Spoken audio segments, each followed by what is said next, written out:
রাত্রের জন্য বানালাম একটু কম মশলায় চিকেন।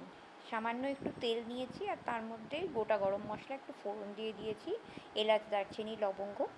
আর তার মধ্যে এবার আলুগুলো ছেড়ে দেবো। একটু সামান্য নুন দিই, কারণ আবার আলুগুলো দিলে ছেটকায়, আবার মাঝে মাঝে ছোটো এলাচটাও ফাটে, তো সেই জন্য একটু নুন ফেলে দিই।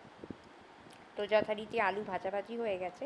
এদিকে চিকেনের পরিমাণ খুবই কম, আর চিকেনটা আজকে ম্যারিনেশন করেছি শুধুমাত্র কাঁচা লঙ্কা বাটা, একটুখানি হলুদ গুঁড়ো, আর হচ্ছে গিয়ে তোমার পেঁয়াজ, রসুন আর আদা। পেঁয়াজটা গোটা গোটা দিয়েছি, মানে কুচিয়ে দিয়েছি, আর আদা রসুনটা একটু বেটে দিয়েছি, আর কাঁচা লঙ্কা বাটা তো অবশ্যই।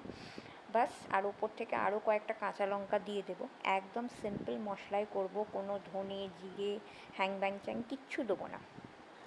তো এবার এই চিকেনটাকে আজকে আমি একটা প্রেশারে স্টিম দিয়ে দিয়েছি, বেশিক্ষণ কষাইওনি। আর ওপর থেকে যেটা দিয়ে দেবো সেটা হচ্ছে একটু কসৌরি মেথি।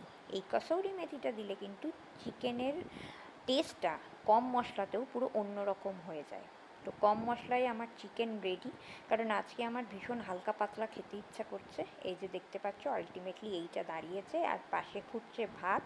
তো রাত্রিবেলা এই চিকেন আর ভাত দিয়ে খাওয়া দাওয়া হবে।